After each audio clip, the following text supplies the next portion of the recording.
will be our last episode sa Book of Joshua. So, kapatid, pakitanong mo yung katabi mo, nabasa mo na ba ang chapter 23 and 24? This is the last chapter na po. Amen. At ang pamagat po nito ay, pakibasa po, The Death of Joshua and Eleazar. Amen. Praise God. So, napakalino po sa title pa lang ng message na mamamatay na po dito ang bida po sa libro ng Joshua na walang iba kundi si Joshua. Ayan, pinabati ko rin po yung mga kasama natin sa Facebook Live at sa ating YouTube channel. Hello and God bless po sa inyong lahat. Happy birthday kay Pastor Noel, December 16. So bukas na po pala ang birthday ni Pastor Noel. Happy birthday po, Pastor Noel. Hello po sa UTC family at sa Two Hearts Prayer Group. Hello po sa inyo and sa Turaiban sisters po natin from Saudi Arabia. Yan, so praise God dahil bago po matatapos ang taong 2024 ay matatapos na po natin ang libro ng Joshua. So, nakailang book na po tayo sa Bible?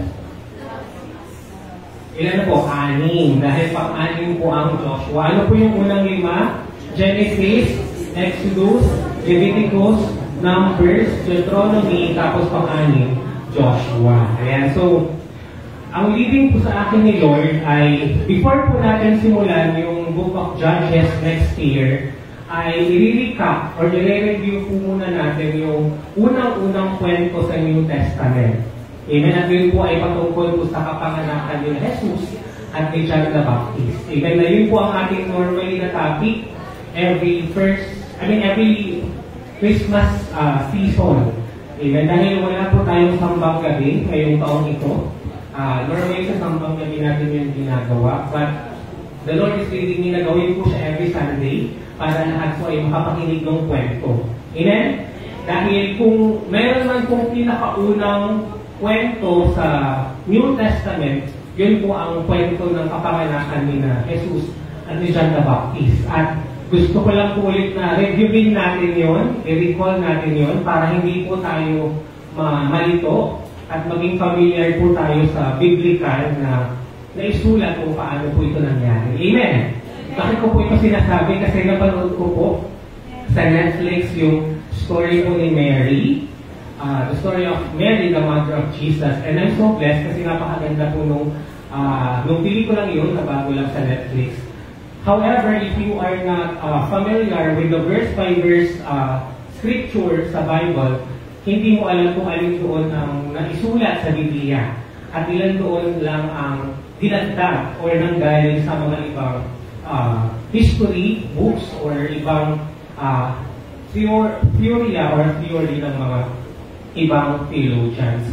And hindi ko naman po pinag-question yun, pero possible na ganoon din nga po yung story ni Mary. Kasi sa kwento po ng Mary na movie sa Netflix, binigyan po nila ng kwento kung paano po dinedicate si Mary kay Lord. Amen. At kung kaano rin pinausap ng angel yung mother ni Mary. So parang ganoon po yung kwento niya. But, like I said, sabi ko, hindi ka ma-offend doon sa movie at hindi ka mako-confuse, hindi ka malilito kung alam mo yung kwento na nasa mismo Bible. Amen. And for our church, we've done that like twice sampang gabi na in-exhort natin yung kwento ni Mary, ni Joseph, yung 3 kings or yung Magi, and yung story ni John the Baptist at ni Jesus. Kaya alam natin kung alin po doon ng Biblia. So we have to be really familiar with the kwento or the story sa Bible. Just like the story po ni Joshua, kailangan alam po natin ito verse per verse or verse by verse. Amen. So let us all stand. Tayo pong lahat ay tumayo at basahin po natin ang ating scripture reading.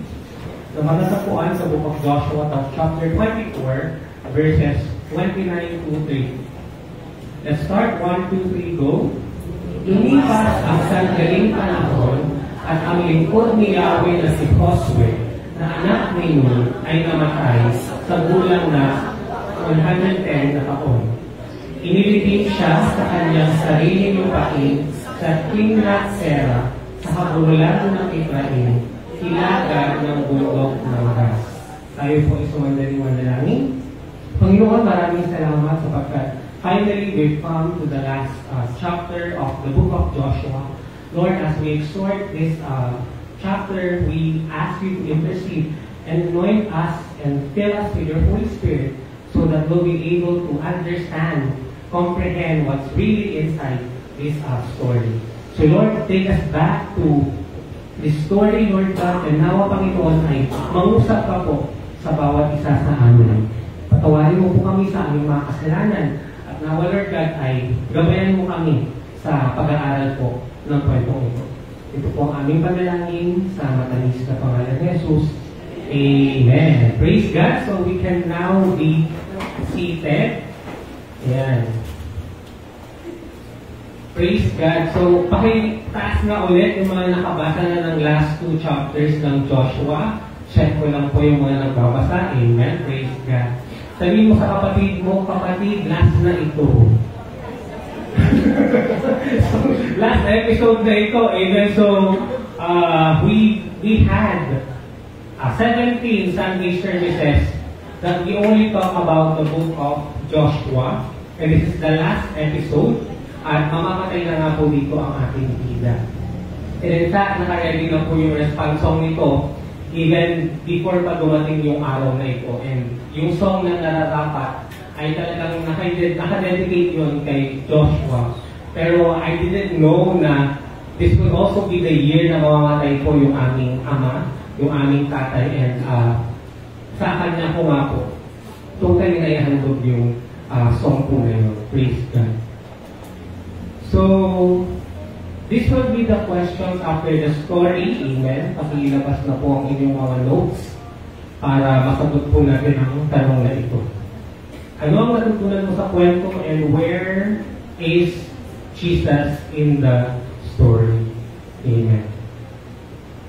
Okay, so let's begin with the first verse of chapter 23. Amen. Marami ng taon ang lumipas, buhat ng bigyan ni Yahweh ang bayang Israel ng kapayapaan. Hindi na sila ginagambala ng mga kaaway na nasa palibot nila. So you can see from this verse that finally ay nagkaroon po ng konting kapayapaan ang mga Israelita mula sa mga pakikipaglaban nila sa mga Canaanites o yung nakatira sa Promised Land. So finally, they've come to this peaceful era. Amen? Parang sa buhay natin, hindi okay mag-alala kasi hindi naman lagi na all day ay may bagyo. Amen? Hindi naman lagi na may pagsubok o may problema. Darating din yung panahon na kakalma din po yung mga sitwasyon sa buhay natin. Amen? Sabi nga sa nabasa ko, it's not all the time na binabagyo yung buhay natin. Titigil din ang bagyo at ang ulan. Amen? Praise God. So, dumating na po sila sa point na yun na finally, they almost conquered or makuha na nila ang majority ng Canaan. But, still, may portion pa rin po sila na hindi na i-claim or nako-conquer. Praise God. At yun po yung magiging topic natin sa Joshua. Sa Judges. Kasi sa next book, which is the book of Judges, ay hindi na po si Joshua ang leader nila. Kundi mga judges na po na magiging leader nila sa pag-claim or pagkuha ng iba pang portion na sasakupin nila. At matandang-matanda na si Joshua. Kaya tinipon niya ang buong Israel. Ang matatanda, ang mga pinuno ng mga angkan, ang mga hukom, yan po yung mga judges, at ang mga tagapangasiwa sa bayan. Sinabi ni Joshua, ako'y matanda na. Nasaksihan ninyo ang ginawa ni Yahweh sa lahat ng bansang ito dahil sa inyo. Si Yahweh na inyong Diyos ang nakipaglaban sa inyong mga kaaway. Amen? Basahin nga natin yung last sentence na color yellow. Sabay-sabay po tayo. 1, 2, 3, go! Si Yahweh na inyong Diyos ang nakipaglaban sa inyong mga kaaway. Kaya nga sabi ko, very connected yung isa sa mga inawit natin kanina na the battle belongs to you. Amen? He fights for our battles. The battle is our God. Amen? It belongs to our Lord Jesus, to our Yahweh. Kaya nagtagumpay ang mga battle na yun ay dahil ang Diyos mismo ang nakipaglaban para sa atin. Amen? In fact, that's one of the messages or the lesson from this story that indeed, huwag natin kalilimutan na ang mga katagumpayan na yun ay nangyari dahil ang Diyos ang nakipaglaban para sa atin. Amen? And for this particular verse, si Joshua, pinapaalala niya sila ulit about that. Amen? Na tayo nawa din, lahat ng mga katagumpayan sa buhay natin ay nangyari yun dahil sa grasya ng Diyos. Kaya tama po yung sabi ng song leader natin kanina, lahat po ng blessing na ating na-accomplish or nakukuha ay dahil sa grasya ng Diyos. Indeed, amazing is His grace. Amen? Praise God. Verse 4. Kaya makinig kayo. Okay, makinig kayo. Isipin niyo po si Joshua ang nagsasalita sa atin. Ibinibigay ko sa inyong lahat bilang bahagi ng inyong mga lipi ang buong lupain nasa pagitan ng Ilog Jordan sa gawing silangan at ng dagat Mediteraneo sa kanluran. Ang lupain ng mga bansang nasakop ko na. Gayon din ang mga lupain hindi pa nasasakop. Question, ano po yung sinasabi po dito ni Joshua na lupa? Yan po yung promised land. Amen? Yan po yung promised land. Yan po yung Kanaan. In other words, nire-reiterate niya lang na bigay yun sa kanila ng Diyos. Amen? Pero in reality, si Yahweh talaga ang may-ari ng lupang ito. Amen? Sabi nga sa Bible, the Lord or everything belongs to God and He will give it to whom He thinks it deserves. Amen? Ibibigay niya ito sa kanino sa tingin niya ito ay nararapat ipagkaloob. Si Yahweh na inyong Diyos ang siyang magpapalayas sa mga bansang iyon pagdating ninyo roon. Again, they were reminded, pinapaalalahanan sila na yung mga susunod ulit na katagumpayan ay dahil pa rin yun sa gawain ng ating Panginoon, sa kapangyarihan ng Diyos. Amen! Sila'y palalayasin niya sa kanilang mga lupain upang kayo ang manirahan doon gaya ng ipinangako sa inyo ni Yahweh na inyong Diyos. Magpakatatag kayo at sundin ninyo ang lahat ng nasusulat sa aklat ng kautusan ni Moses. Again, pinapaalalahanan niya sa kanila yung pagsunod nila sa salita ng Diyos or sa utos ng Diyos. Amen? Naalala niyo po ba kung paano nag-start yung book of Joshua chapter 1? Naalala niyo pa po yung Joshua chapter 1 verse 8? Ano po yung sabi sa Joshua chapter 1 verse 8? Pakihanap kayo yung mga Bible. Yun yung sabi na meditate on the word of the Lord day and night. Naalala niyo po yun? Yung kailangan pag nilayan natin ang salita ng Diyos. Amen. Joshua 1:8. Sabi po doon,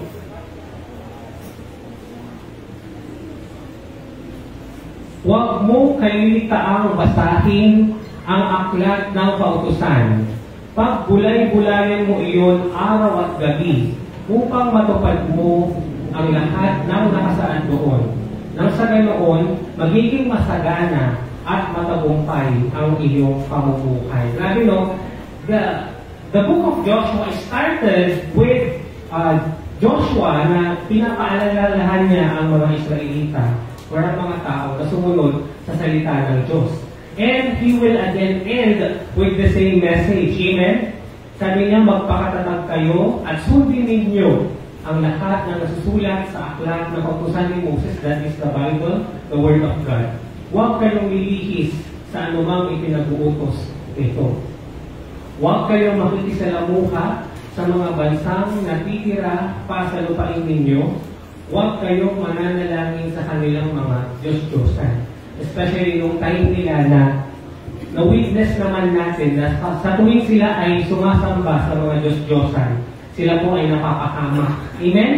Nang iba pa sa kanila ay kinain ng lupa, kinagat ng ahas, napaulanan ng apoy. Nakita niyo po yun? How the punishment is very brutal every time na tayo po ay sumasamba sa mga Diyos-Diyosan or tayo po ay hindi sumusunod sa mga utos or ipinapagawa ng Diyos sa atin. Amen. Praise God. So we'll proceed with verse 7 pa rin po tayo. I hope ay binabasa niyo po yung inyong mga Bible habang inaayos po yung ating PowerPoint.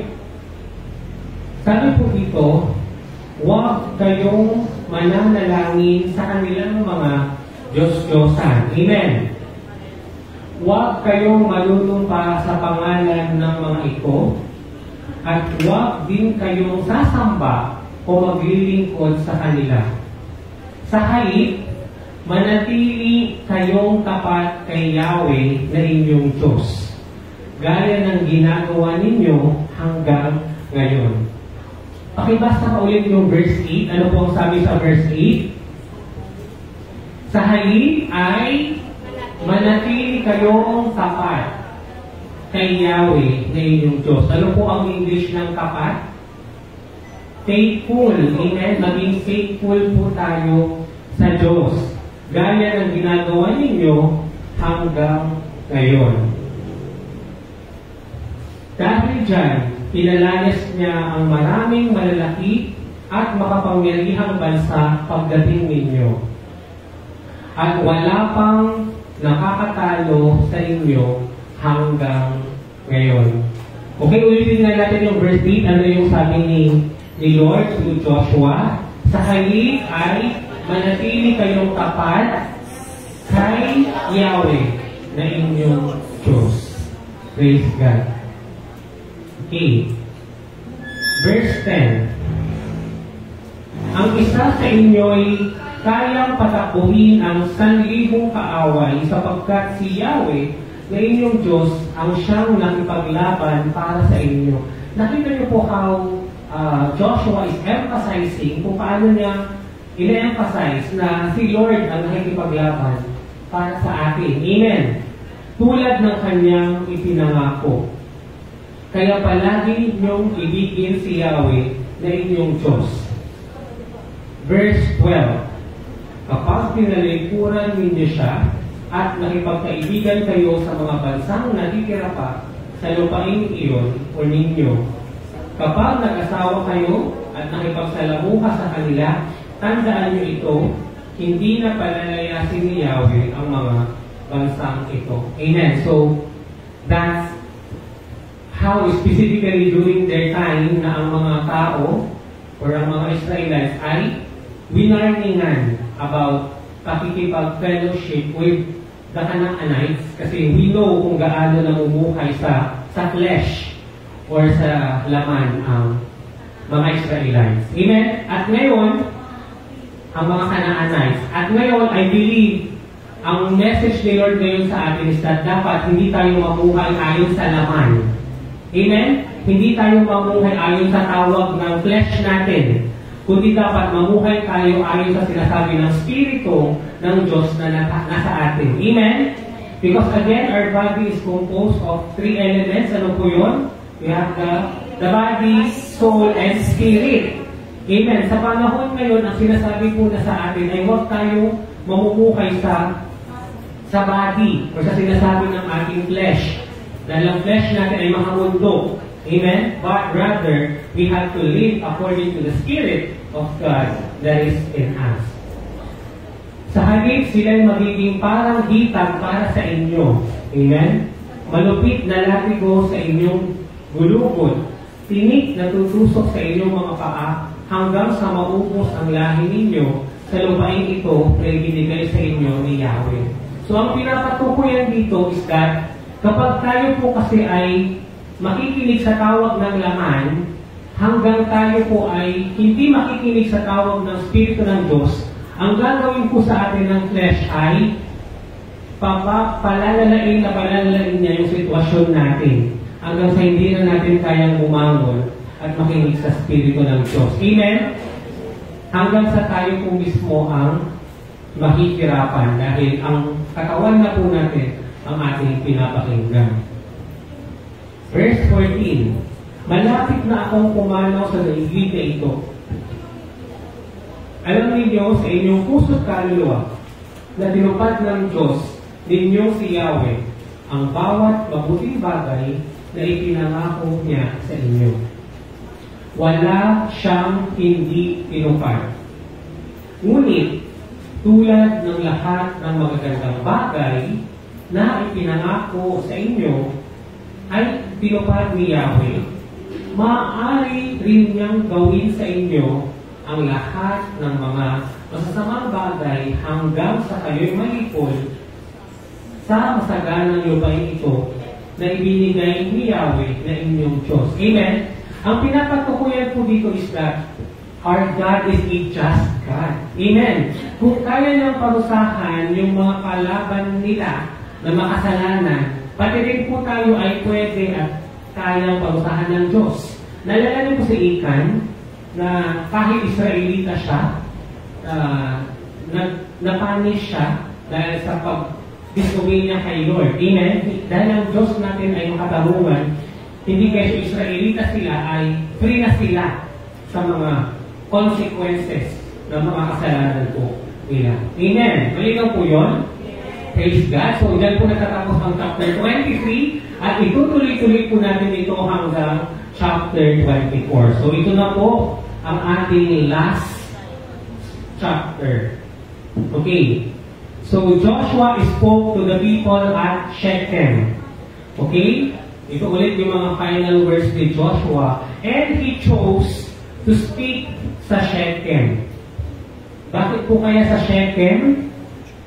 During this time, nasaan po ang tabernacle?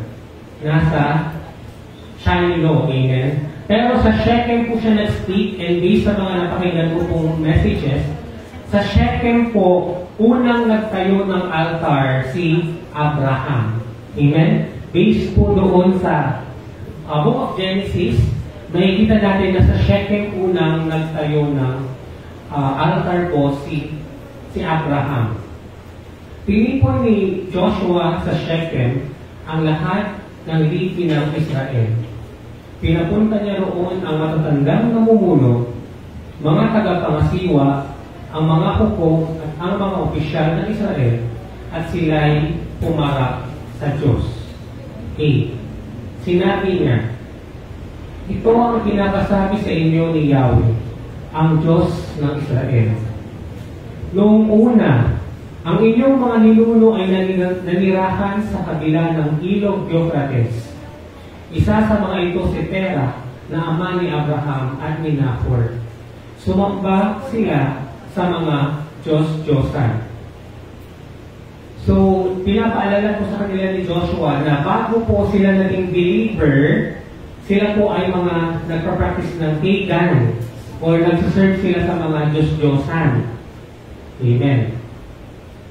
Kaya ngayon, sambahin ninyo si Yahweh at paglingkuran siya ng buong puso't katapatan. Alisin ninyo ang mga Diyos-Diyosang dating sinasamba ng inyong mga ninuno sa Mesopotamia at sa Egypto.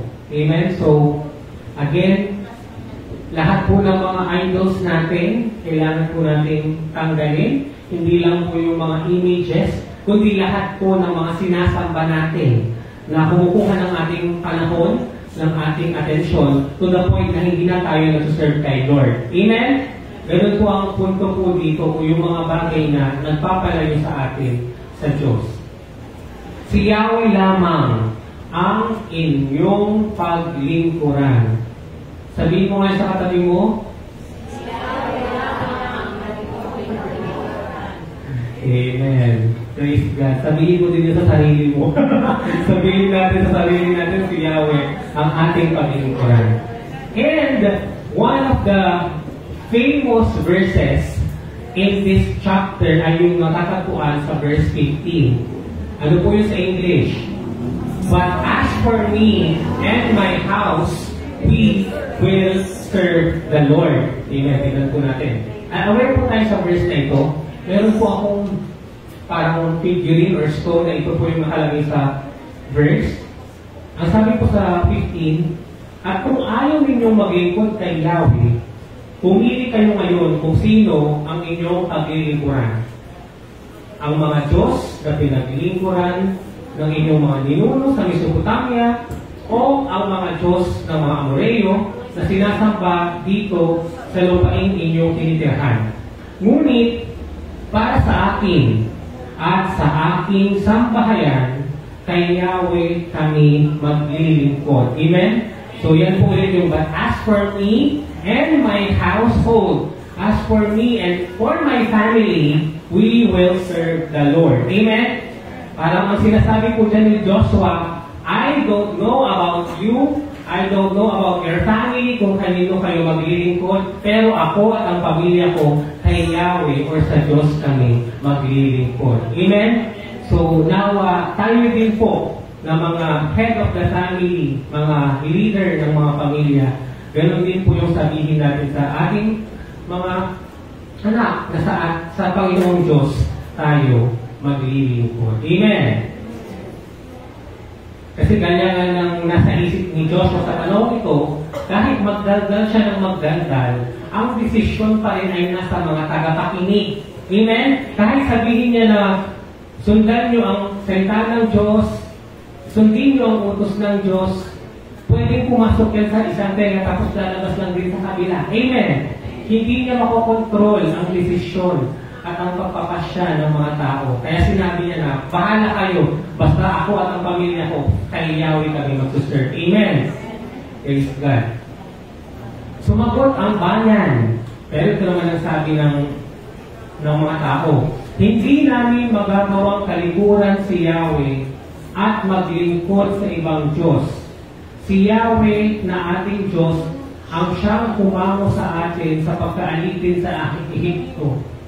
Nasaksihan din namin ang mga kababalaghang ginawa niya upang tayo'y maingatan saan man tayo makarating at maligtas sa mga kaaway sa mga bansang ating dinadaanan. So dito nyo makikita na sa panahon nila, parang napakadaling maniwala kay Yahweh kasi sila mismo na-witness nila ng mga miracle. Amen? Ngayon naiintindihan nyo na ba na kung kaya sa mga Hudyo or sa mga Jews sa New Testament, for them, para maniwala sila, kailangan nila ng miracle. Amen? Kaya during the time of Jesus, laging miracle yung na ipapakita niya. Kasi ganoon sila, kung walang miracle, kung hindi nahati yung Red Sea, kung hindi umulan ng apoy, amen? Kung hindi gumaling yung mga tao sa bronze serpent, hindi yun ang Diyos, amen? Sa kanila kailangan may milagro.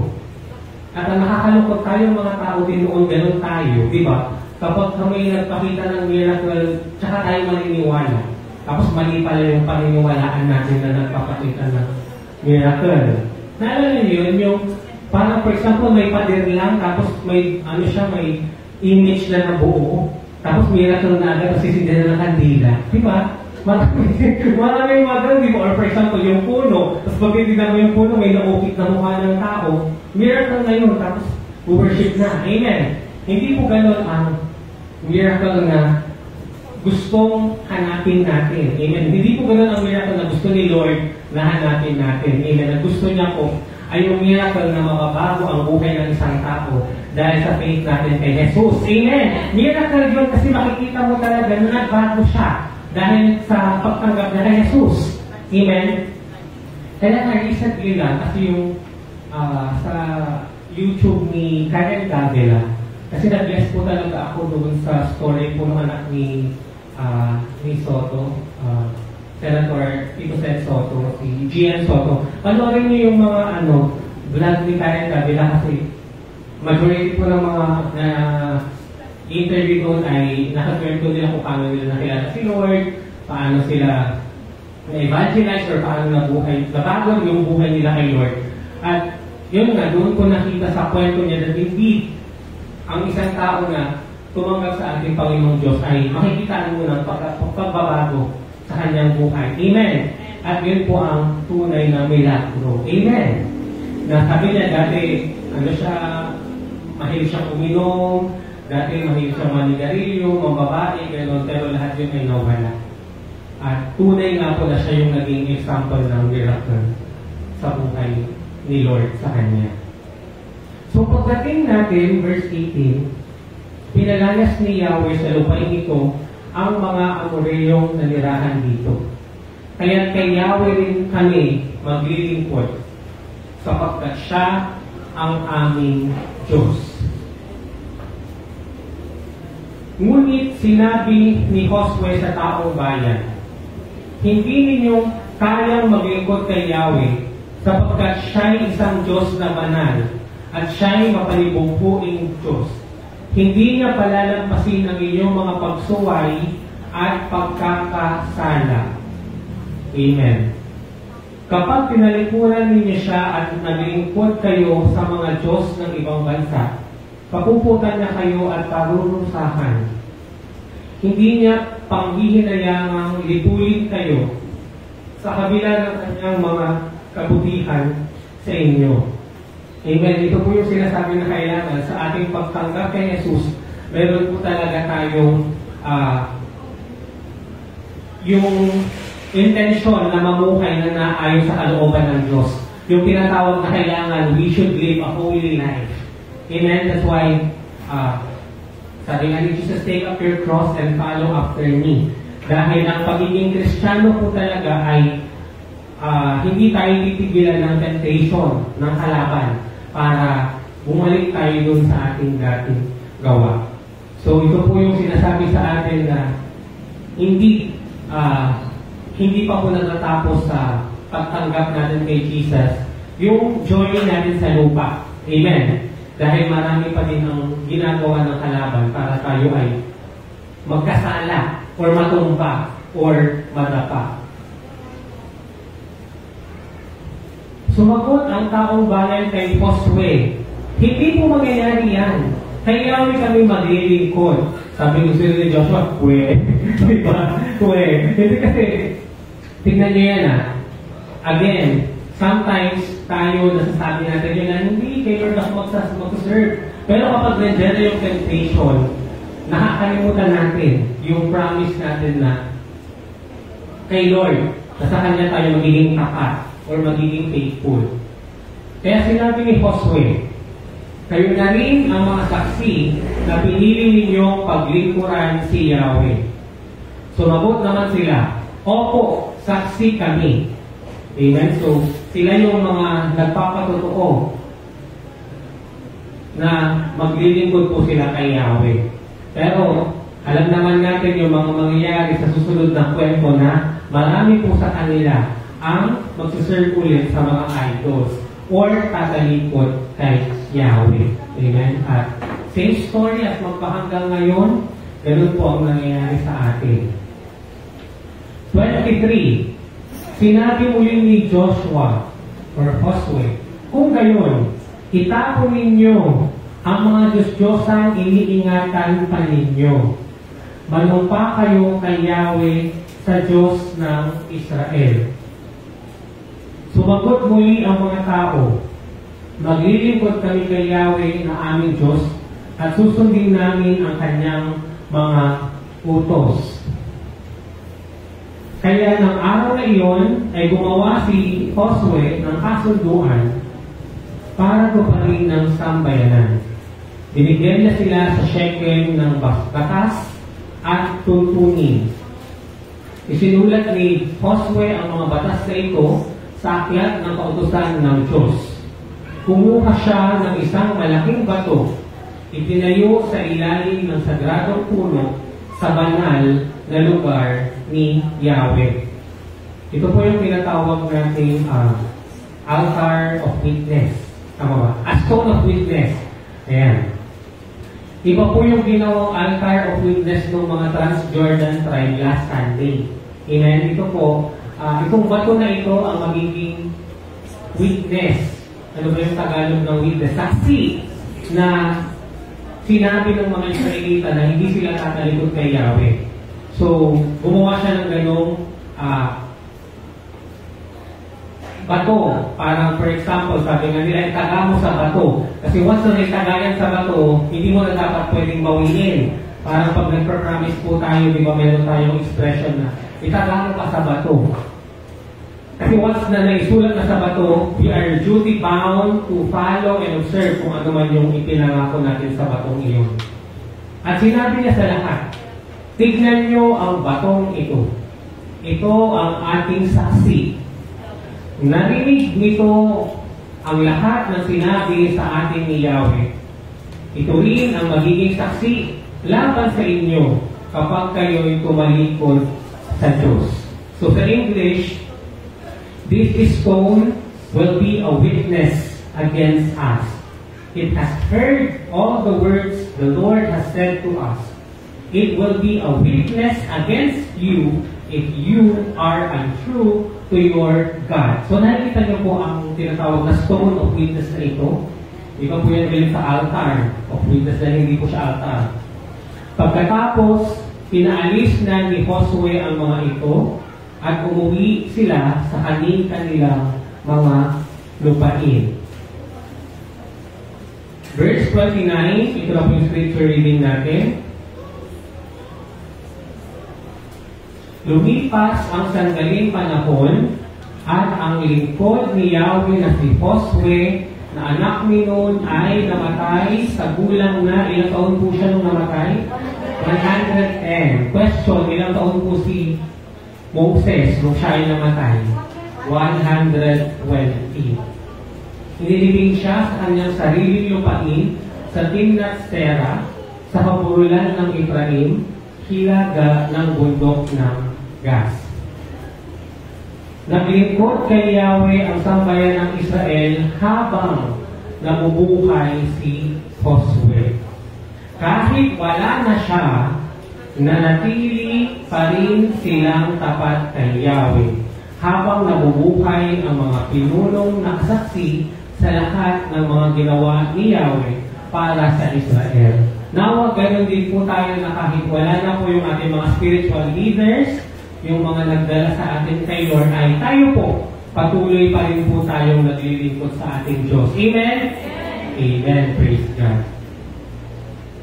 Dinala ng bayang Israel ang mga buto ni Josue nang sila'y umalis sa Egypto. Buto ni Josue nang sila'y umalis sa Egypto. Si Joseph pala yung sinasabi dito. Ibinaon nila ito sa Shechem, sa lupaing binili ni Jacob sa mga anak ni Hamor na ama ni Shechem. Ayan. Sa halagang 100 pirasong tila. Ang lupain ito ay kasama na naging bahagi ng mga anak ni Jose. In other words, doon din po siya nilibing sa lugar kung saan nilibing po si Joseph. Namatay din si Eleazar. Sino po si Eleazar? Yung kanilang pinakapulong hari na anak ni Aaron at nilibing sa Gibea. Ang bayang ibinigay sa anak niyang si Pinehas sa kaburulan ng Ephraim. So si Pinehas na po, si Pinehas na po ang susunod nila na high priest. Amen. Praise God. So dyan po nagtatapos ang ating kwento. Palakpakan po natin ang ating Panginoon. At bago po tayo magpapatuloy ay may panunuorin po tayong video clip para po mas ma-appreciate po natin ang mga huling sandali ni Josue sa mundong ito. Time has passed since the Lord gave peace to Israel regarding their Canaanite enemies. Joshua, old and tired, told all the people of Israel, just as Moses had once done. Thus, all the people gathered to listen to their great leader, Joshua. And he said, "People of Israel, all of you have witnessed everything that the Lord has done for you. He has fulfilled his promise by giving you the land of Canaan as an inheritance. Therefore, strive to fulfill everything that is written in the book of law of Moses. Do not deviate from that law at all. Do not worship the gods of the nations that remain among you. You know that the Lord your God has been faithful and has fulfilled all his promises. They have all come true. If all of you are faithful and obedient to God, he will continue to bless you.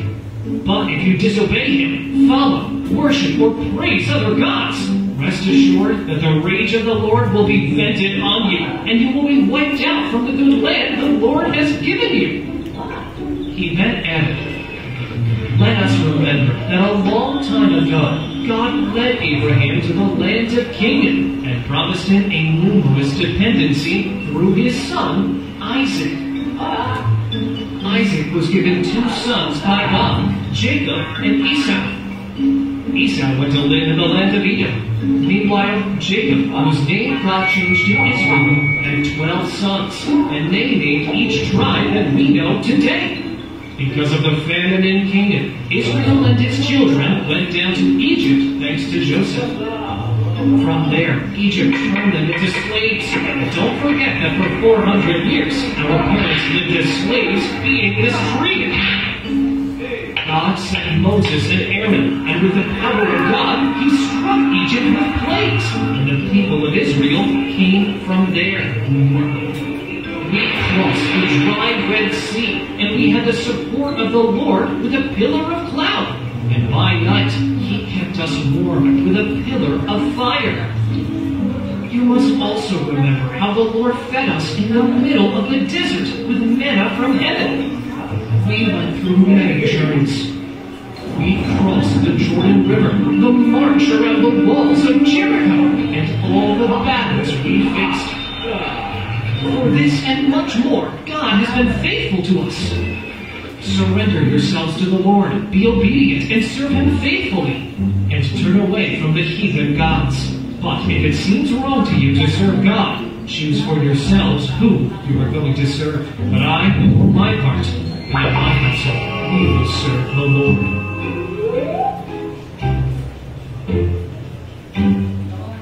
The people, moved by these words, answered, that will never happen. We will not abandon the Lord to serve other gods. He was the one who showed those great signs before us. He protected us in the desert and when we passed through many nations. The Lord drove out all the nations that lived in this country, including the Amorites. For this reason, we too will serve the Lord, because he is our God. Joshua said, God will not tolerate your rebellions and sins. If you abandon him and serve other gods, you will have to face the consequences. Only the Lord our God will we serve, and only him will we obey.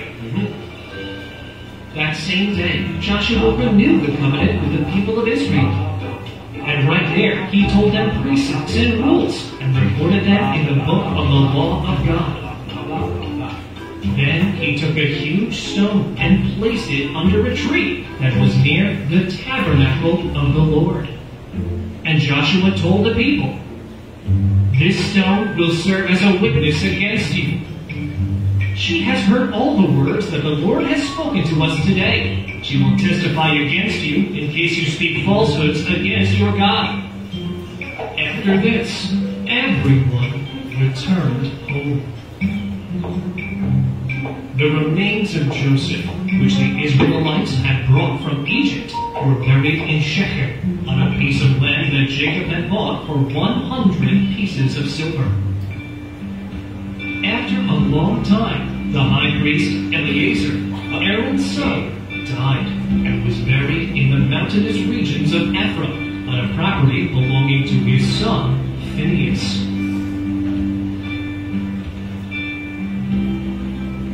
And before this, Joshua, son of Nun, servant of the Lord, died at the age of 110 years.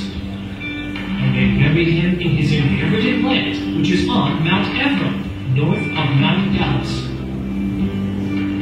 Throughout his life, Joshua proved to be a good disciple and a good leader, hardworking, courageous, and obedient to the voice of God.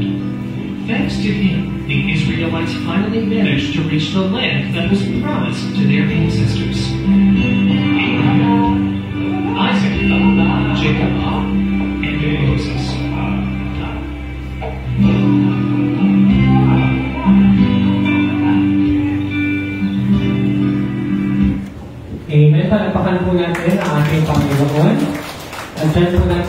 isang kwento po ng Book of Joshua. Subalit, sagutin po muna natin ang ating mga tanong. Ano ang natutunan mo sa kwento? Amen. Number 1, peace will follow those who truly obeys the Lord. Amen. Parang yung pinakasimula ng verses, dumating din yung panahon na may kapayapaan na, may katahimikan na, hindi na sila nakikipagbakbakan. Ako personally, pero ang nakita ko with the peace is yung kapayapaan din, or kung gaano ka-peaceful yung pagkamatay naman ni Joshua. Amen? Nakita niyo po na hindi naman po siya na cardiac arrest, hindi po siya na stroke, hindi po siya na bedridden. Amen? Na in fact, sabi nga po sa last verses, di ba? Matanda na si Joshua, pero yung kalakasan niya ay parang nung kabataan pa rin niya. Tama? So, I believe indeed that if we will serve the Lord, He will allow us to rest peacefully with Him. Amen? Number 2, after all, it was God who fought for our battles. He fought for you. Pakisabi mo sa katabi mo, He fought for you. Amen. Sa Tagalog, ipinaglaban ka niya. Amen. Ipinaglaban ka ng Diyos, lalong-lalo na ang iyong kaligtasan. Amen. Ipinaglaban niya ang iyong buhay, ipinaglaban niya ang iyong kaligtasan mula sa impyerno. Amen.